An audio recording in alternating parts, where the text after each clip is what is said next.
बिस्मिल्लाहिर्रहमानिर्रहीम। अस्सलाम वालेकुम नाज़रीन, आप यूट्यूब चैनल देख रहे हैं। मैं इमरान खान हूँ। एक तो सबसे पहले बात कर लें, कुछ और अपडेट्स आई हैं। रोज़ा रसूल सल्लल्लाहु अलैहि वसल्लम मस्जिद नबी के बाहर वाली साइड पे जो वाक़या पेश आया, उस पे इमरान खान साहब ने भी अपना मौक़िफ़ दिया है और कुछ और ख़बरें भी पाकिस्तान के अंदर से आ रही हैं। मजहबी नफ़रत को फैलाने की एक डेलीब्रेट कोशिश की जा रही है। साबिक़ वज़ीर-ए-आज़म इमरान खान के ऊपर पहले तो किरदार कुशी की मुहिम चलाई गई। उनकी खातून अव्वल के बारे में जो साबका हैं उनको कहा गया कि वो जादू करती हैं, जादू टूना करती हैं, मुख्तलिफ़ चीज़ें उनके बारे में, फिर उनकी फ़ैमिली के बारे में, फिर इमरान खान साहब के बारे में, और उसके बाद फिर उनके ऊपर करप्शन के इल्ज़ामात लगाए गए।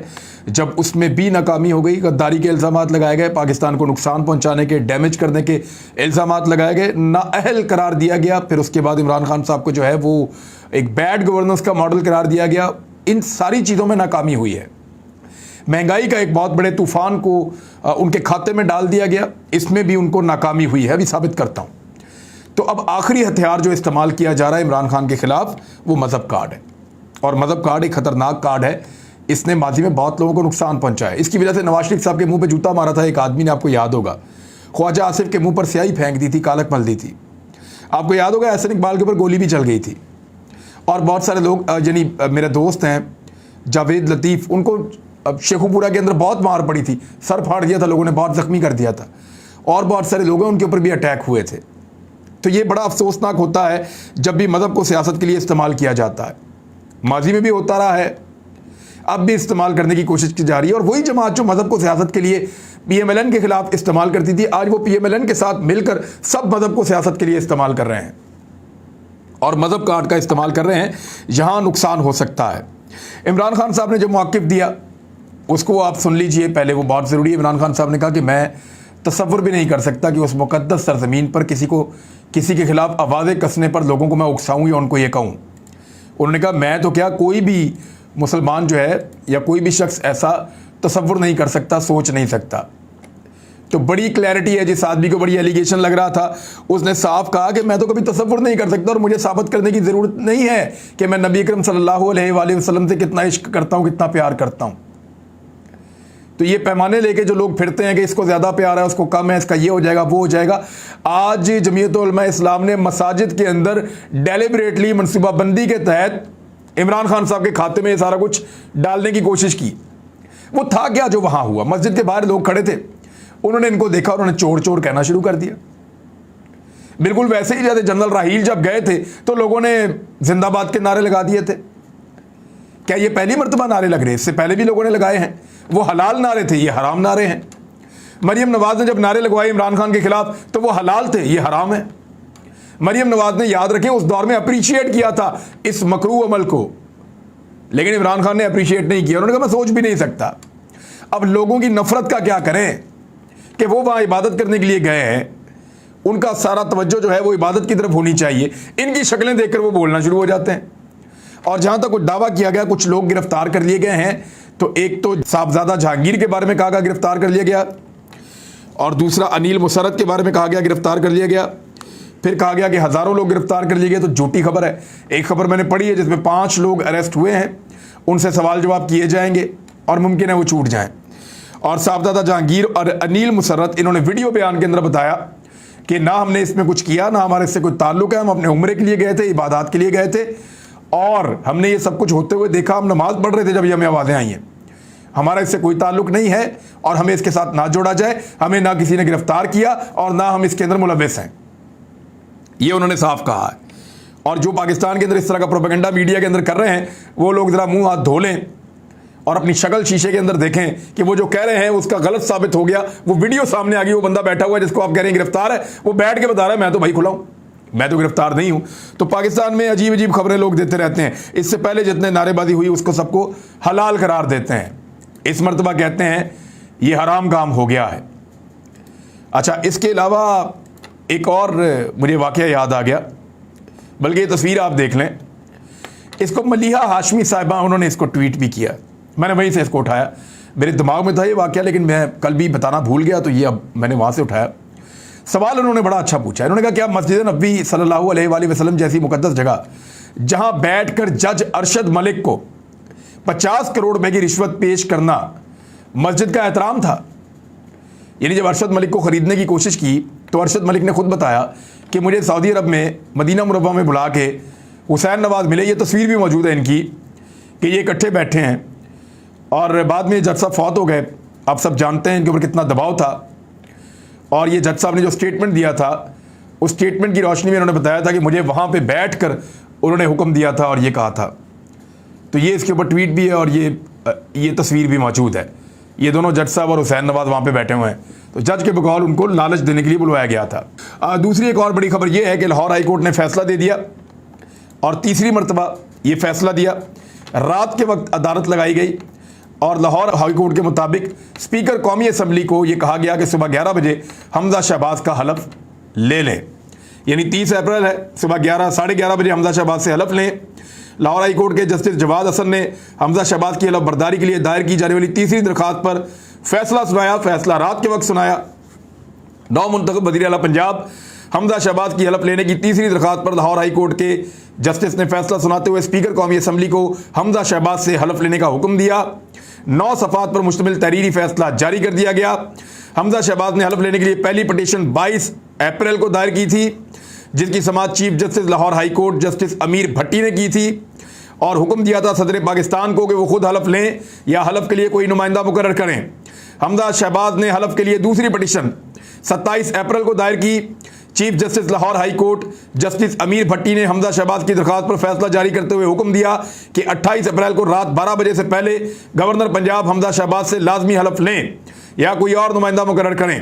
अब हमजा शहबाज ने तीसरी मरतबा दोबारा पटिशन दायर की है और दोबारा पटिशन दायर करने के बाद एक मरतबा फिर अदालत ने यह कह दिया है रात के वक्त कि कल 30 अप्रैल को यानी आज 30 अप्रैल को 11:30 बजे तक हमजा शहबाज से हलफ ले लिया जाए। ये क्या चल रहा है? और इस वक्त जब मैं ये वीडियो रिकॉर्ड कर रहा हूं, पाकिस्तान तहरीक इंसाफ के लोग कहां खड़े हैं, ज़रा इसकी भी एक मैं आपको ये ट्वीट से पढ़ के सुना देता हूं, ज़रा आपके लिए आसानी रहेगी। पाकिस्तान तहरीक इंसाफ के लोग कहां खड़े हैं, ये अजहर मशवानी है पाकिस्तान तहरीक इंसाफ के, वो बता रहे हैं कि तहरीक इंसाफ के वकला और कारकुनान मियाँ महमूद रशीद जो पाकिस्तान तहरीक इंसाफ के रहनुमा हैं, MPA भी, उनकी क़यादत में लाहौर हाई कोर्ट के फैसले के खिलाफ अपील के लिए कोर्ट के गेट पर खड़े हैं, लेकिन दरवाज़ों पर ताले पड़े हैं, लाइटें भी बंद कर दी गई हैं। कहते जब हमने जानने की कोशिश की तो पता चला कि PTI के किसी भी वकील या किसी भी रहनुमा या कारकुन के नाम में लफ्ज़ शरीफ नहीं आता। ये अजहर मशवानी कह रहे हैं। तो पाकिस्तान तहरीक इंसाफ का जो है वो एक है, उनको एहसास कमतरी इस बात का कि शरीफों के लिए अदालत जो है वो आधी रात को भी फैसला देती है। बाप ने वज़ीर आज़म बनना था तो आधी रात को अदालतें लगी हुई थी, बेटे ने वज़ीर आला बनना है तो आधी रात को लग गई हैं। ये लोग इससे थोड़ा सा मायूस और परेशान हो जाते हैं। इसमें शीरी मज़ारी साहबा का भी एक ट्वीट है, ज़रा वो भी आप देख लें कि लाहौर हाई कोर्ट ने स्पीकर कौमी असम्बली को धोखे से CM पंजाब मुंतखब होने वाले शख्स से हलफ लेने का हुक्म दे दिया। यानी हमजा शहबाज धोखे से हुआ और गवर्नर पंजाब भी यही कह रहे हैं बार बार कि वो वोटिंग ही नहीं हुई, वो वज़ीर आला हुआ ही नहीं, तो मैं उससे हलफ क्यों लूँ। ये सारा अमल गैर कानूनी था क्योंकि स्पीकर की नशिस्त खाली थी। किसी ने गैलरी से बैठकर मेगाफोन के जरिए इंतखाब करवाया। क्या अदालतें असम्बलियों के काम में मुदाखलत के जरिए असम्बलियों का मजाक नहीं उड़ा रही? अब पाकिस्तान तहरीक इंसाफ पूरी की पूरी इस बात पे शिकवा कर रही है, गिला कर रही है कि हमारे साथ ज्यादती क्यों करते हैं। हम पटिशन लेकर खड़े हैं, आधी रात को अदालत नहीं खुल रही, हमारी पटिशन लेने वाला कोई नहीं, हमारी बात सुनने वाला कोई नहीं है। बहरहाल तहरीक इंसाफ ने फैसला किया है कि वो इसके ऊपर दोबारा अपील में जाएंगे और लाहौर हाई कोर्ट के इस फैसले को चैलेंज करेंगे। यहाँ पे भी जाएंगे, सुप्रीम कोर्ट में भी जाएंगे, और तो कुछ नहीं होगा, लेकिन निज़ाम और ज़्यादा खुल के लोगों के सामने आएगा।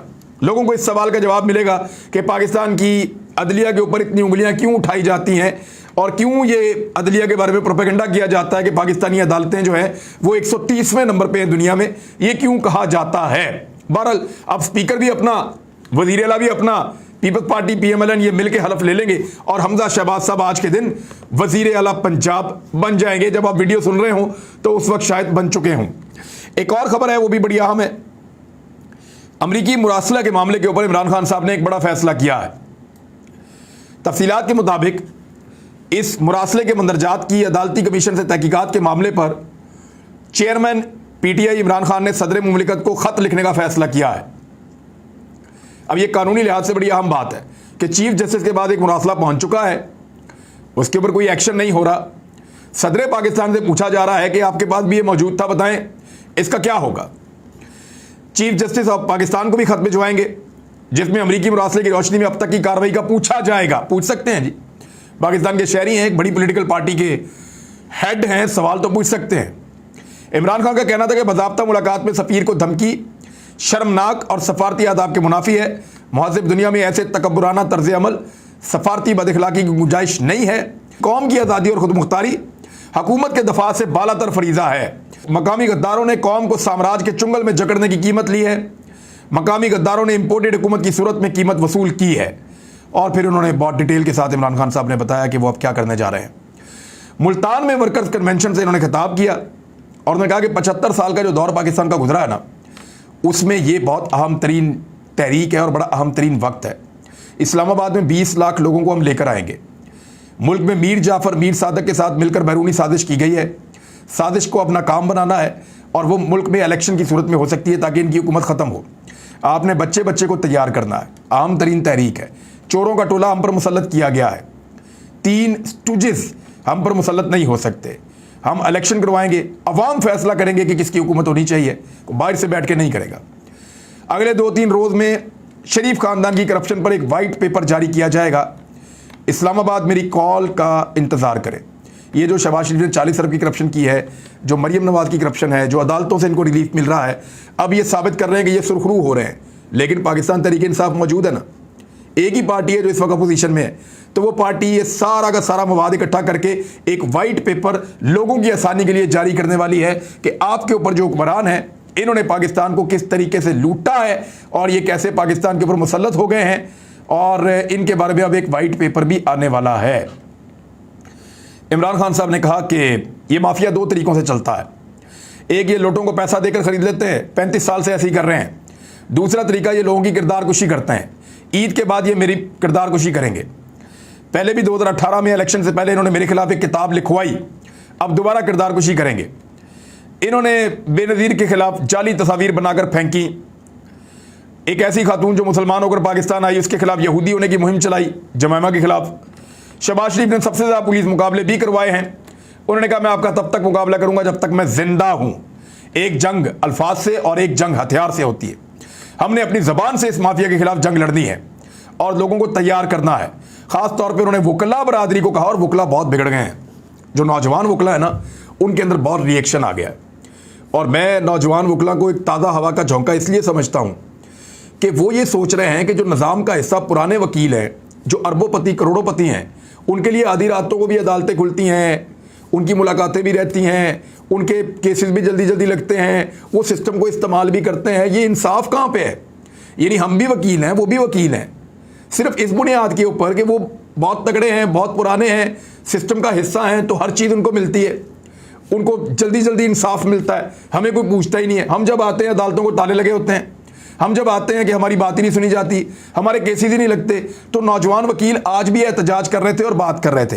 तो इमरान खान साहब ने यही बात की कि नौजवान वकला और वकला जो हैं वो हमारी तहरीक का एक बड़ा अहम हिस्सा होंगे। डीजल की जो एक कमी हुई है उस पर इमरान खान साहब ने बड़ा एतराज़ किया। फिर उन्होंने कहा जनूबी पंजाब को मैं सूबा बनाकर दिखाऊंगा, अगर मुझे 2/3 अक्सरियत देंगे तो अकेला ही बना दूंगा। कानून साजी की ज़रूरत है ना। अगर इमरान खान के बाद 2/3 अक्सरियत हुई तो उन्होंने आज वादा किया है कि मैं अकेला ही बना दूंगा। उन्होंने कहा कि आप सब ने मेरे साथ मिलकर हकीकी आज़ादी की जंग लड़नी है, अदालतों में भी लड़नी है और सड़कों पर भी लड़नी है। किसानों को, डॉक्टर्स को, प्रोफेशनल्स को, नौजवानों को, ख़वातीन को, सबको याद करवाना चाहता हूँ कि ये पाकिस्तान की जंग है, आप सबकी जंग है, आप सब ने इसके अंदर शिरकत करनी है। ये जी इमरान खान साहब ने एक मुरासले वाला और एक ये बड़ा अहम 2 फैसले किए हैं। एक और भी चीज़ हुई है जिसकी मैं निशानदेही यहाँ करना चाहता हूँ और बड़ी अहम खबर है। उसके अंदर ये है कि जो इलेक्शन कमीशन ऑफ पाकिस्तान है उसने पीटीआई के मुनरिफ अराकीन के खिलाफ कार्रवाई के लिए मजीद वक्त मांग लिया है। यानी अगर कार्रवाई पीटीआई के खिलाफ करनी हो तो कोई वक्त नहीं मांगते, मुनरिफ अराकीन के खिलाफ करनी हो तो फिर वक्त मांग लिया 30 दिन का लाहौर हाई कोर्ट से। वो कह रहे हैं टाइम दिया जाए, हम इसके ऊपर करते हैं, कार्रवाई करेंगे, देख रहे हैं। यानी यहाँ पे बहानेबाजी चल रही है।